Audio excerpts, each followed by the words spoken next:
The power of the zeitgeist compels you. From B-movies to a $3 million cocaine bust, Linda Blair has been turning heads ever since The Exorcist.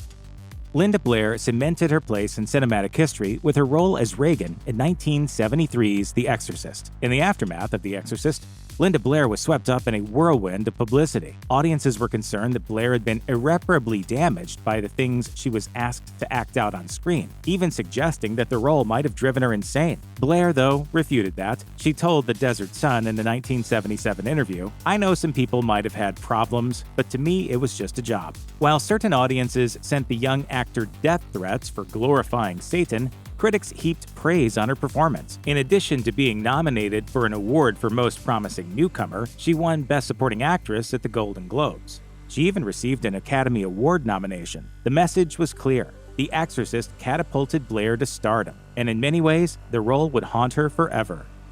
Post-Exorcist, Linda Blair starred in a handful of made-for-television films that dealt with extremely difficult topics. In 1974, she led Born Innocent, a film about a young girl who is raped after running away from home. The following year, in 1975, Blair played the title character in Sarah T., Portrait of a Teenage Alcoholic, a Richard Donner-directed television film about a girl unable to control her drinking. In an interview for the film's Blu-ray release, Blair looked back on how tough it was to portray a character like that with no experience with alcohol. Like The Exorcist, it just wasn't real for me. But I have to portray what I've seen adults do. The controversy that followed these roles shaped Blair's public perception. She told Hollywood Chicago, "I couldn't understand at the time why I kept being put into these taboo projects." Linda Blair might not have been a troubled teen in precisely the way she played one on television, but she did have her fair share of controversies. When she was just 15, she went public about her relationship with singer Rick Springfield, later best known as the artist behind Jesse's Girl. He was 25 at the time. Springfield elaborated on their relationship in his memoir titled Late, Late at Night. After confessing that he was Blair's first love, Springfield wrote, "She's invited to premieres and Hollywood parties, and we go as a couple, blindly and innocently to the media slaughter. We're actually really shocked by the incensed articles in both teen and regular press about our affair." The relationship didn't last, as Blair explained to Studio 10. While she claimed not to remember headlines about the relationship, she admitted the pressures of being in the limelight drove them apart. He had his own world, and then there was mine, the most famous teenager in the world. In 1977, 4 years after The Exorcist, Linda Blair reprised her character Regan for Exorcist II, The Heretic.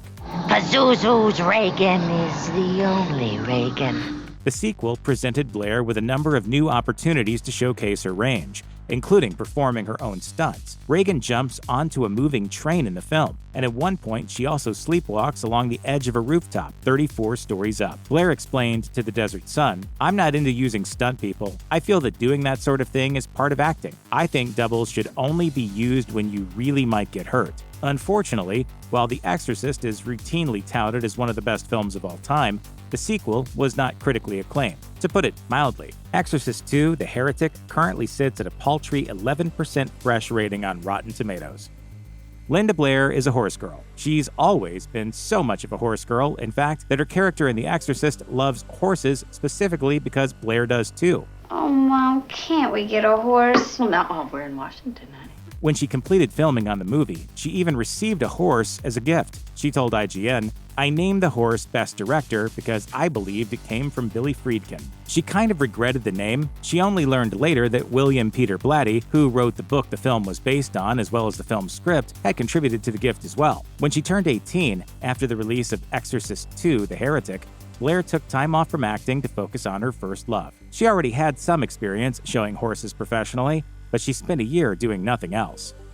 In 1977, during Linda Blair's year off from acting, she ran into trouble with the law. Blair was arrested in a drug operation that also rounded up 31 other people, according to the New York Times. Drug Enforcement Administration officials claimed that Blair was involved in a plot to sell more than $3 million in cocaine. In raw press footage from the mid-'80s, Blair spoke at length about the situation, saying, "I really didn't have anything to do with it. It was a cover-up for... there was a senator's daughter involved. There was a lot of things. As a result," Blair said, word went around that she had a drug problem, rumors which she steadfastly denied. In 1978, Amid the public furor over her drug bust, Linda Blair starred in Summer of Fear, directed by horror legend Wes Craven. Blair played Rachel, a girl who begins to suspect that her cousin might be a witch. Julia is a witch! She is some kind of a witch! Craven complimented Blair in an episode of Lifetime's Intimate Portrait, acknowledging what she was going through at the time. Blair reunited with Craven in 1996 when he gave her a cameo in Scream. The Exorcist star gets a small moment shortly after the first attack on Sydney. So how does it feel to be almost brutally butchered? Hey, now leave her alone. People want to know. They have a right to know. Eagle-eyed viewers will notice Blair's cross earrings, a fitting reference to her iconic role.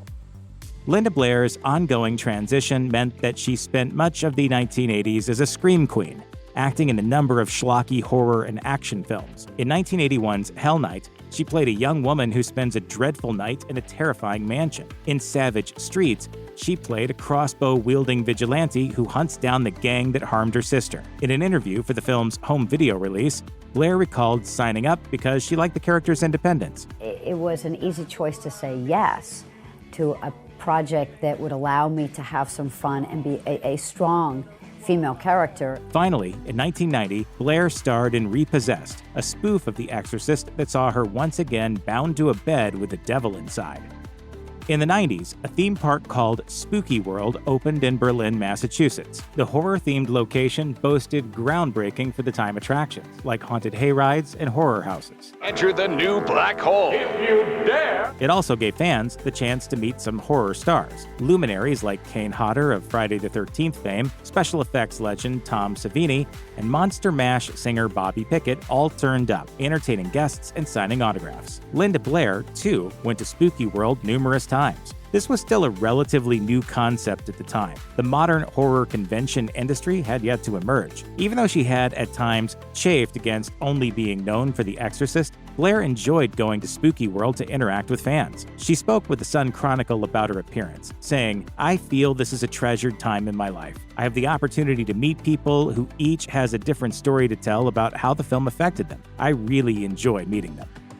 By the year 2000, it seems that Linda Blair was tired of only being offered horror movie roles. She signed on to play a landlord named Joni in the second season of S Club 7, the BBC show about the pop group. Season 2 saw the band head to Los Angeles to try to make it big, ultimately running into Blair's character right when they needed a place to stay. Blair told IGN that she took the role because she wanted to push back against her typecasting. After all, she'd been tied to her role in The Exorcist throughout her entire life, so she hoped that the S Club 7 show would expose her to a different audience. Children, she said, only knew her as someone who starred in a movie they weren't allowed to watch. It appears the experiment worked, shifting her public perception with younger audiences. She explained, "I needed kids to walk up and say, 'You're that lady from S Club 7,' which is what they do now."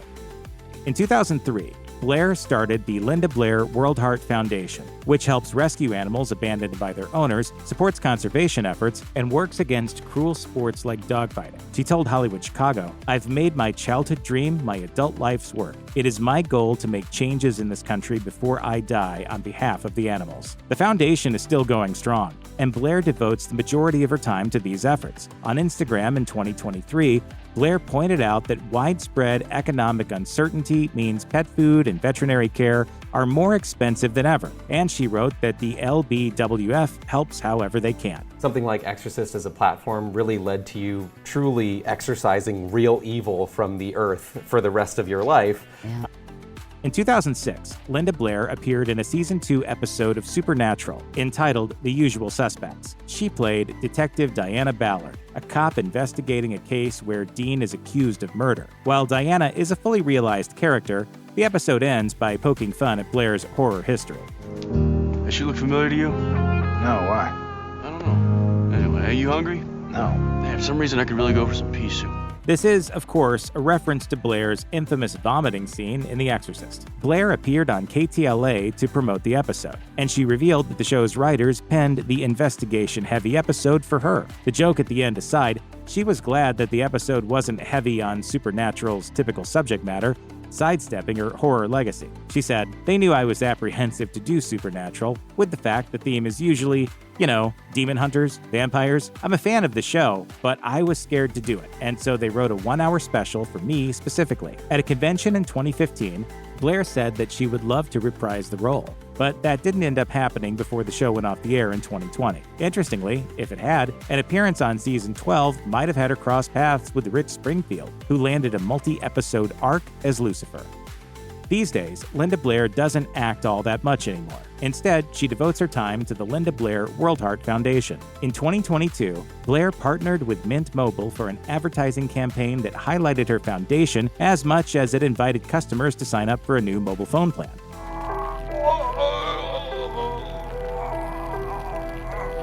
Been there. When Ellen Burstyn returned for 2023's The Exorcist Believer, many fans wondered if Blair would follow. Director David Gordon Green told Fandango that she consulted on the film, specifically advising the film's new stars on how to deal with the troublesome subject matter. The fact that Linda had blazed this trail before was really valuable to all of us. After a long career spent seeking a way to escape The Exorcist, while also leaning into it, it seems Blair has finally found balance.